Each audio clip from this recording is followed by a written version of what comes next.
Chers petits observateurs, aujourd'hui c'est un secret de design exceptionnel. Une lettre, le Z, un chiffre, le 8. C'est une BMW. Elle est sortie en 2000. James Bond l'a conduit. Et qu'on soit amateur ou pas de BMW, ça n'a aucune importance. On doit devant, allez, j'ai envie de dire un chef-d'œuvre. Je fais mon fréour aujourd'hui, mais c'est quand même une merveille, surtout en la redécouvrant. Et il fallait bien notre ministre du design, Philippe Nemeth, pour nous raconter cette voiture qui nous éblouit depuis tout à l'heure. Salut Philippe. Monsieur le Président, bienvenue. Ça va bien? Elle n'est pas à moi. Hélas, ouais. Ouais, c'est vrai, les gens vont croire comme on est. Je pivote. Mais enfin, je suis en train de négocier avec le propriétaire, mais voilà. c'est compliqué. Ouais. Ben, on voudrait tous la voir, celle-là. Donc voilà, le propriétaire Benoît nous a fait la grande gentillesse de venir ce matin avec. Pour discuter de la partie design. C'est un cadeau. Voilà. Il veut rester anonyme, mais Benoît, merci. C'est un chouette cadeau, parce qu'il y a beaucoup de choses à dire. C'est une œuvre d'art. Il n'y en a pas beaucoup, hein. Il y en a eu combien? Il y en a eu 5000 et 5700, quelque chose comme ça, y compris les Alpina, parce qu'il y a eu une série de versions Alpina tout à la fin. Juste un mot avant de commencer, pour ceux qui sont fans de design, qui ont envie d'en savoir un peu plus, de débuter, de découvrir ce lieu. Tu donnes des formations depuis quelque temps? Depuis, les restrictions liées au Covid ont un petit peu retardé le lancement, mais depuis quelques mois, effectivement, les samedis, il y a même, enfin tout est sur mon site internet, des mini-formations d'1, 2 ou 3 journées.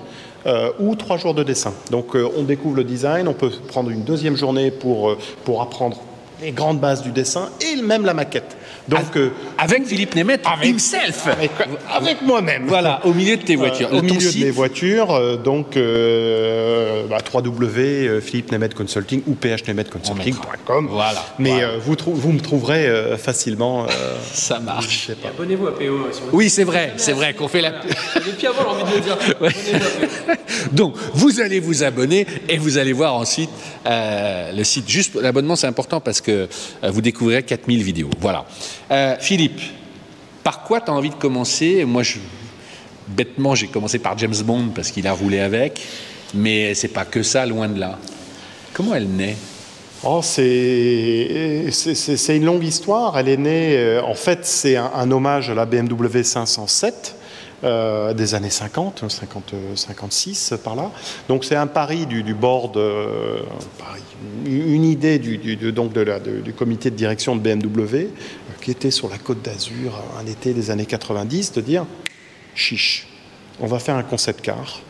On va rendre hommage à cette voiture sublime, la 507, qui a été un flop monumental pour diverses raisons, mais la Z8 rend hommage à cette BMW 507 des années 50. D'accord. Là, ils n'y vont pas à l'économie, c'est une voiture de grand luxe dès le départ, quoi. Pour les néophytes, vous verrez cette voiture, wow, c'est une belle voiture, je pense qu'on ne se rend pas compte de ce qu'il y a dessous. En fait, c'est une plateforme en aluminium, comme les Audi A8, A2, donc quelques années après, c'est 2000. Donc ça, c'est pas juste des panneaux de carrosserie. Donc c'est une plateforme... Que tout est en alu. Tout en alu. C'est une plateforme inédite. Donc elle était fabriquée près de Munich, dans une petite unité spécialisée aluminium. Mais ça veut dire que le châssis, enfin la structure a été développée que pour cette voiture-là, donc ça a coûté très cher, pas très peu d'amortissement. Très peu d'exemplaires. Et il y a aussi plein d'innovations, plein de détails. On parlait tout à l'heure, on parlait des feux, les feux LED. Oh, le propriétaire. Oui, je me suis trompé dans une petite vidéo que j'ai faite, j'ai dit les feux LED. Non, ça n'existait pas. Ouais. Ce sont des feux des néons. Avec du gaz. Avec du gaz. Là. Donc, je vais allumer les warnings. Les lumières, on va baisser la capote après, mais là, on va juste mettre. Voilà. Donc avec le petit bruit qui est délicieusement l'alerte rétro. Attends, on va mettre les warnings. Ouais. Donc c'est beau. Et alors moi je pensais que c'était des LED, pas du tout, c'est un gaz. Ouais. Bon, on va les éteindre, on va pas les user. Ouais. Mais attends, ça vaut 2500 € pièce. C'est pareil que des néons, c'est ça? Oui, c'est des néons. La techno LED existait, mais pas dans l'automobile. Ouais. Je vais l'éteindre. Et il paraît que BMW s'est engagé à les produire pendant 50 ans. Attends, regarde juste là, parce que là, voilà, aussi. Le clignotant aussi. Ouais. C'était un souhait du design de le rendre invisible, éteint. Donc vraiment extrêmement subtil. Et ça, c'est peut-être la pièce la plus caricaturale issue de la 507. C'est repris tel quel. C'est repris avec le logo sur le côté, mais le camouflage du clignotant est absolument superbe. Alors, bon, elle a d'abord des proportions qui sont cool. Un gros moteur avant, Ouais. le V8 de la M5 E39. Ouais. Elle a, alors, c'est un peu de la répétition, mais ça reste les fondamentaux, la distance axe à la planche de bord, qui est énorme. Donc elle a un porte-à-faux très court, et elle a 7 pièces de carrosserie qu'on retrouve dans une Z4 aussi, dans la moindre mesure. Donc c'est d'abord des proportions. Les roues sont bien aux 4 coins. Il y a en fait la transition, le dessin des passages de roues, enfin la connexion entre le pneu et le passage de roue. Aujourd'hui, on maîtrise bien. Sur toutes les voitures. En 2000, il y a beaucoup de voitures qui étaient beaucoup moins bien gérées en termes de, à nouveau, la translation entre la connexion en fait entre le pneu et le passage de roue. Parce que si tu fais mais venez à mes cours, je vous expliquerai ça. Venez et abonnez-vous à POA. Si tu fais un beau flanc banané, ce qui est très joli. C'est quoi un flanc banané? C'est en fait avoir une courbe, donc prendre une speed form, donc une forme aérodynamique. Si tu fais un ovoïde en fait, un bel ovoïde, hop, qui vient en pointe. Comment tu connectes les roues? Parce que ce point, ils sont sur le même plan. Donc si tu fais quelque chose de très banané, quelque part, la roue arrière va sortir, pareil à l'avant. Donc tu dois rentrer les roues. D'accord. Donc c'est cette subtilité d'avoir effectivement du galbe, mais tout en ayant une connexion de passage de roue le mieux fait possible, sans avoir la roue qui dépasse, bien évidemment. Sinon, tu devrais avoir des bavettes ou des choses comme ça. Donc le designer Henrik Fisker. Ah oui, on n'a pas dit alors. C'est qui alors, oui, il y a un débat aussi sur le designer. Vas-y. Non, chez DM, c'est acquis que c'est bien Fisker. Henrik Fisker. Henrik danois. Et donc, en fait, ce qui est assez drôle, c'est qu'on est en plein dans l'ère Bangle. Ouais. Donc cette voiture a été dessinée sous l'air ou la direction de Chris Bangle, mais elle n'est pas du tout. Alors, pendant mes cours, c'est assez drôle, même au CNVH, je donne quelques cours, quand je parle de Bangle, j'en sens un petit peu... C'est pour ou contre à fond. Ouais. C'est assez clivant. Et en fait, bon, tout ça pour dire que cette voiture, elle est née sous la direction de M. Bangle, mais elle n'est pas du tout dans le style flame surfacing très clivant. Je renvoie, si vous êtes abonné, à aller voir la BMW Z4 où tu nous as tout expliqué. Voilà. Donc cette voiture, bien que née sous la direction du design de Chris Bangle, elle n'est pas du tout dans ce langage formel. On est vraiment dans une voiture très classique. En termes de surface, il n'y a pas d'appendice. Bon, il y a ce petit décroché, la caractéristique à BMW. Il n'y a rien d'autre. Il n'y a pas il y a rien sur le bas-volet, donc le bas-volet, la partie sous la porte. Pourquoi ça marche? Parce que souvent tu m'expliques qu'il faut que les designers ont créé plein d'artifices pour parce donner que de la les proportions sont justes. Et alors, je suis convaincu que le design avait pas mal de latitude. C'est-à-dire en termes de profondeur, ce que les designers souhaitent, et c'est Pierre-Paul Mattei de Peugeot qui l'avait très très bien expliqué, ils veulent du porte-à-faux latéral, c'est-à-dire ils veulent du galbe pour creuser. Ici, dans ce type de voiture, il y a beaucoup de gras en fait. Ouais. Il y a de quoi sculpter.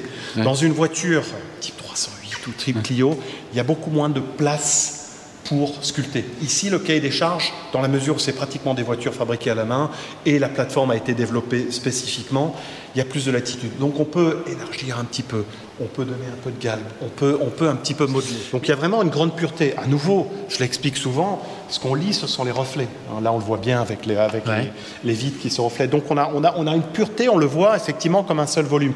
Ce qui assez curieux, on le verra peut-être sur d'autres voitures. Là, on a une découpe de capot classique. On n'a pas un capot dit de coquillage qui aurait pu encore contribuer encore plus à la fluidité dans la mesure où on n'aurait pas cette découpe visible. Enfin, c'est pas une critique que je fais envers cette voiture. Et donc, on a effectivement une sculpture. Tout à l'heure, on se disait, mais qu'est-ce que c'est beau. Je veux dire, surtout dans un état absolument remarquable. Donc c'est une voiture, celle-ci est de 2003, donc tu te rends compte, elle a 18 ans. Elle fait partie des toutes dernières fabriquées avant qu'il y ait la série Alpina. D'accord. L'arrière est fantastique. La finesse des feux lui donne, il y a un côté nautique aussi, là, presque. Ouais, ça me fait un peu penser comment ça s'appelle, la Ghia Focus, qui était un concept car dessiné par Claude Lobo, qui est devenu ensuite le chef designer de Ford Europe, et qui avait une inspiration marine, d'animaux marins, du biomimétisme à fond. Ouais. Mais en fait, ce qui est remarquable, c'est la finesse, effectivement, parce qu'il y a beaucoup de porte-à-faux. Si tu avais la roue arrière là, tu ne pourrais pas te donner de cette latitude. Ouais. Et le volume de coffre n'était pas forcément dans le cahier des charges une priorité. Donc effectivement, elle a un arrière extrêmement fuyant. La finesse des feux est super beau. Les deux petites les lampes à l'arrière, là, ils ont souhaité les garder rouges. Il y a le feu de recul, qui est donc blanc, et il y a le feu de brouillard. Mais visuellement, les deux sont rouges, il n'y a pas de... Elle est magnifique. Alors, juste, moi je ne peux pas m'empêcher, mais Philippe, quand on voit les calendes des nouvelles séries 7, etc., ou du X7, et que là on voit la finesse de la calandre, on se dit, mais ils sont devenus fous, tous. Il n'y a pas que chez BM, hein, mais... Ouais, oui, alors... Bon, ça, c'est beau, là, regarde, franchement. Alors, par rapport au concept car, la Z07, la voiture de série, les naseaux ont été un petit peu modifiés, un petit peu pour l'entrée d'air, mais ça reste extrêmement fin de toute façon par rapport effectivement au langage formel d'aujourd'hui, sans entrer dans la critique. Hein. Mais on peut critiquer, à chaque fois tu t'excuses, mais il ne faut pas, hein, on a le droit de dire... Moi je ne suis pas du tout fan, après bon, il y a les goûts et les couleurs. Et ça, ce sont les pleins phares, hein, et ce n'est pas des feux additionnels, ce n'est pas les anti-brouillards, contrairement à ce qu'on peut imaginer. Elle est d'une couleur, le Stratus Grau, et il y en a eu très peu de ces voitures. Donc à nouveau, toute la production des Z8, c'est 5000, 5700 et quelques. Et en Stratus Grau, je ne sais plus le chiffre exact, mais on parle en quelques centaines d'unités. Et donc, il voulait s'assurer que la peinture était d'origine. Donc, il a fait venir plusieurs experts. Un expert allemand, un expert français, qui ont mesuré avec tout leur appareillage la peinture. Pourquoi il ne voulait pas qu'elle soit repeinte? Il ne voulait pas qu'elle ait été repeinte. Donc, il m'a passé le volant tout à l'heure, donc tu peux imaginer que... Je ne voulais pas la rayer. Et donc, les experts lui ont expliqué que c'est des voitures qui étaient peintes à la main. Pas au pinceau, mais effectivement pas dans des machines. Et donc, le contrôle qualité, il faut imaginer le niveau du contrôle qualité. Alors, les experts lui ont expliqué, un peu non, que les épaisseurs de peinture varient selon les modèles, parce qu'il pouvait avoir, bon, celle-ci est sortie de peinture, il y a un petit truc qui, hop, il refoutait une couche. C'est caricatural ce que je raconte. Alors, un petit truc, avant de rentrer à l'intérieur, bon, c'est à l'époque, bien sûr, il y avait déjà des télécommandes, mais en cas de panne, on peut découvrir... Oups là, je l'ai lâché. On peut ouvrir à la clé. À la clé, mais avec ce petit élément, et puis ensuite, qui clip. Voilà. C'est quand même... D'accord. Donc, voilà, c'est un simple bouton.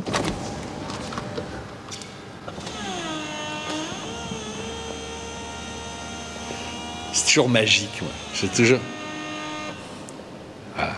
Voilà.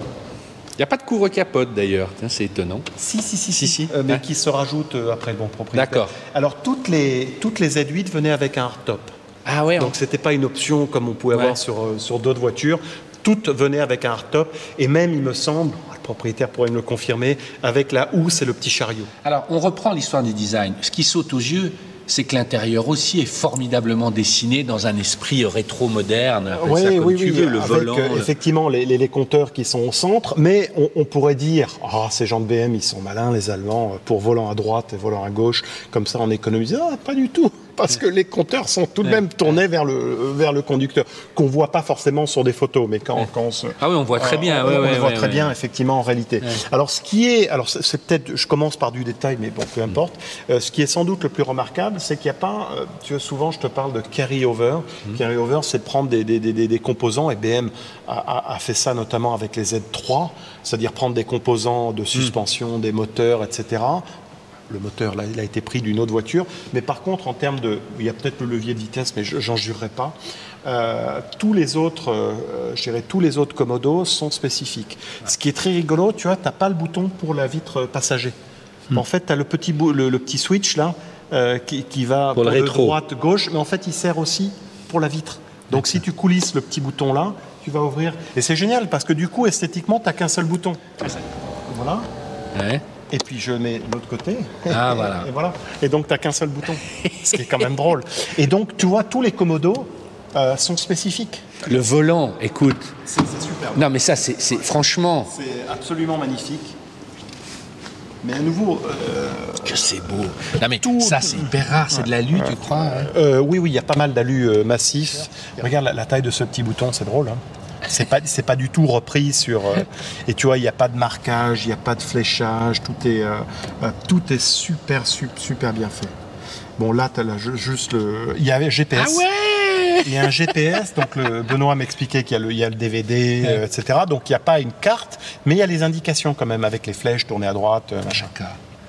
C'est somptueux. Si, sans doute ce bouton, le anti-patinage, ça on le retrouve. Mais les autres, non, sont vraiment, à nouveau, sont spécifiques et ça contribue au... On est très bien protégé, le pare-brise est très haut. Ouais, on sent qu'on ne doit pas avoir de remous d'air. Non, parfois, il est un peu tout plus bas et les cheveux prennent, mais là, non. Ouais. Donc, dans le pare-brise, alors ce qui en termes de style est assez rigolo, c'est qu'il n'y a pas de montant visible. En fait, le vert va jusqu'au bout.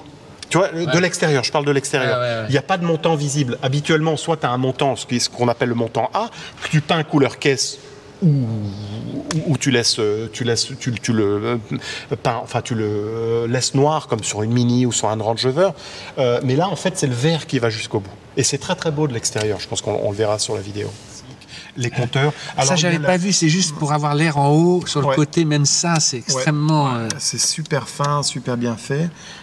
Et en fait, d'avoir la planche de bord avec la peinture couleur caisse. Ouais. Alors, ça a été repris sur un certain nombre de voitures modernes. Sur la Beetle, déjà, il y avait un petit clin d'œil. Sur la Fiat Coupé aussi. Sur la Fiat Coupé aussi, absolument.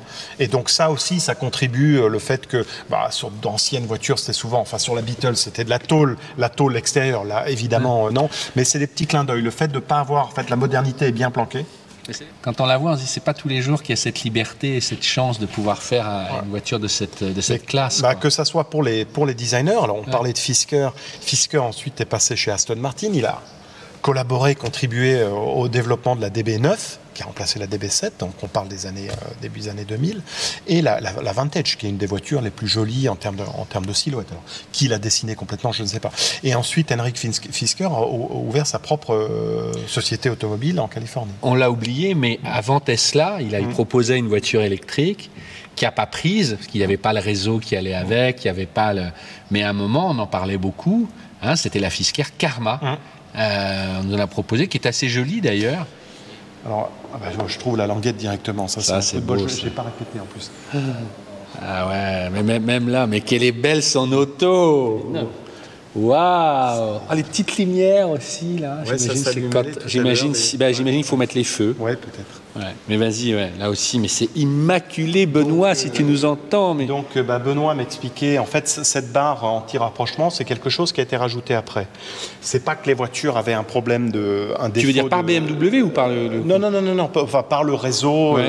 C'était pas monté en première. D'accord. Et pourquoi? En fait, à nouveau, le propriétaire, c'est pas que la structure avait un problème de rigidité, elle avait un problème en Amérique du Nord. Cette voiture, plus de la moitié de la production a été vendue en Amérique du Nord. Toi, je sais que tu es allé un certain nombre de fois là-bas. Dans le nord, dans les régions des Grands Lacs ou à New York, il y a beaucoup de gel et les routes sont infernales en termes de nid de poule. Donc la monte de pneumatique en 18 pouces avec les pneus run flat et ces énormes nids de poule fatiguaient un petit peu les têtes. Et donc il y a eu quelques cas de casse de la plateforme. Et donc ce palliatif avant que ça casse, le fait d'installer c'est une barre anti-rapprochement tout simplement permet qui rigidifie. Qui rigidifie. À nouveau, je suis pas en train de dire que la voiture était une saucisse. Mais ne t'inquiète pas, on a compris. Non, mais parce que tu es trop aimable. Non, mais on va pas être les otages des commentaires fous. J'ai pas la prétention de dire que cette voiture est pas rigide ou autre. C'était juste. Puisqu'on est entre nous, dis-moi. Puisqu'on parle à ceux qui se sont abonnés, on va prendre un peu plus de temps. Regarde-moi les feux là. Tu me dis souvent que ça date, mais viens voir avec moi. Là, parce que tu as deux voitures contemporaines et je trouve qu'il y a une ressemblance. Il y a la Maserati et la Stone dont tu parles. On retrouve un peu le même. Alors ceux-là, ils sont au xénon. Là, je pense qu'ils ne le sont pas encore. Mais il y a des similitudes. Là, c'est L'Aston, c'est la lampe à pétrole.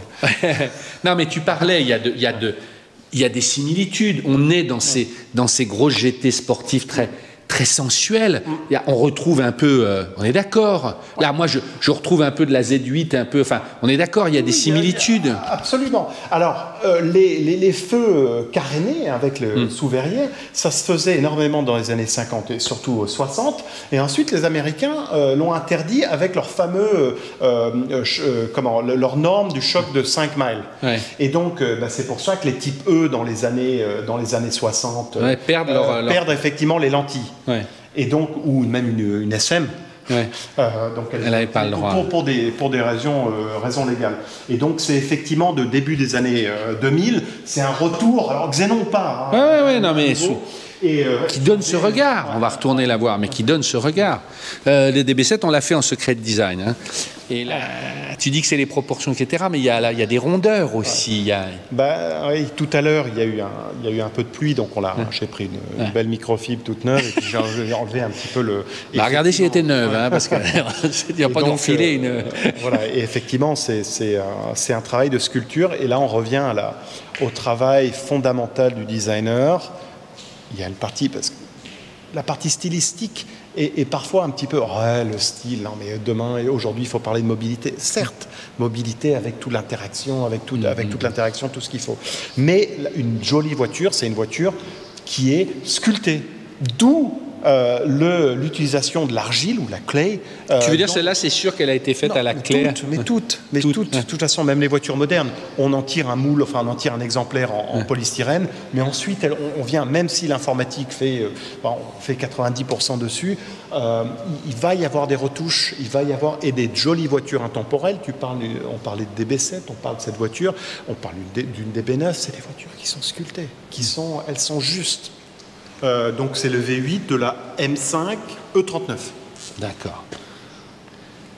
Et ensuite en version, BMW a souhaité ensuite faire des versions Alpina, il y en a eu quelques centaines. Donc Alpina, le préparateur, donc les jantes étaient différentes, la boîte est passée en automatique, là les Z8 étaient exclusivement boîte mécanique. Aujourd'hui c'est un grand classique qui cote entre 170 et 200 000 euros, voire plus. Voire plus pour si effectivement, selon le kilométrage, selon l'historique bien évidemment, selon la peinture. Comme je disais, là, le propriétaire voulait absolument trouver une voiture qui n'avait pas. Mais on voit, il y a même des autocollants, je ne sais pas s'ils sont d'époque, mais là, l'intégration aussi de la pièce plastique dans la portière, là, regarde, c'est merveilleux. Hein. Franchement, tout est beau. Hein. Et là, regarde, ça, c'est de l'alu, ça. Ouais, et puis bon, on voit avec la mais regarde-moi, même la partie sur les sièges, même tu vois les boutons des sièges, même la coque là, du siège qui est couleur carrosserie. Il y a ces petits coffres. Oui, il y en a deux, ce que je disais. C'est drôle parce que celui-là est monté, il va se refermer automatiquement, mais celui-là, on peut le laisser ouvert. Voilà, il est. Ah, vas-y, fais-le. Ah oui. Voilà, donc celui-là, il revient automatiquement. Là, tu mets les bijoux et là, tu mets les clopes. Alors. Je ne fume pas, mais bon. Il y a encore une boîte à gants en dessous aussi, je vois, là, malgré tout. Ah oui, ce qui est drôle aussi, ça je ne vous ai pas dit, en fait, c'est génial, il y a un petit coffre à l'arrière, là, que tu peux fermer à clé avec la clé. Ah oui. Et quand tu le fermes, ça va verrouiller la boîte à gants également. Ah oui. En fait, il y a une centralisation des coffres. C'est deux petits coffres, là, pour mettre... Voilà, tu mets la clé dedans, je ne vais pas le faire, peu importe, mais si tu le verrouilles à clé... ou si tu verrouilles la boîte à gants, c'est vraiment à l'ancienne, ça va verrouiller. Voilà. J'ai entendu. Ça va verrouiller le coffre. Mais c'est drôle parce que tu dis à l'ancienne, mais est-ce qu'on va pas y revenir, ça? Enfin, franchement, pour moi, on n'a pas fait mieux, là. Franchement, c'est quand même... Non? Celle-là, elle est... Bon, à la rigueur, on pourrait mettre des écrans qui dessinent comme à l'ancienne, ça devient à la mode. C'est-à-dire que quand ça s'allume, tu y vois que du feu. C'est une tendance qu'on a vue, une boîte anglaise qui fait ça, qui te redessine tout, et tu vois que du feu, quand tu allumes, tu as l'impression que c'est analogique, et en fait, voilà. Mais du coup, tu peux faire apparaître une caméra de recul, tu peux faire apparaître plein de choses. C'est une sorte de resto-mode comme ça. Alors, je suis dans les commentaires. Quoi, à dire ça? Alors, le propriétaire a fait monter un système Bluetooth. Ouais. Donc il m'a quand montré même. le changeur de CD, mais il ne voulait pas défigurer. Donc ça, je veux dire, ce genre de modernisation, si ça ne se voit pas, c'est très Non, bien. on est d'accord, c'est tout l'enjeu. Donc je vais le fermer comme son propriétaire le fait. Voilà. Bon, c'est beau. Hein, voilà. Merci Benoît qui nous a prêté sa voiture. Voilà, c'était. On pouvait pas. Hein, on a fait ça. C'était aujourd'hui ou jamais. Voilà. Abonnez-vous à POA, vous découvrirez des secrets de design sur la Chevrolet Chevelle, sur la Smart, sur la Z4, sur les Mercedes, sur la Jaguar, toutes les voitures cachées que vous voyez, sur cette vieille Citroën C4, sur des Mercedes et d'autres qu'on fera. Voilà, on ne se lasse pas. Merci Philippe et à très bientôt sur POA.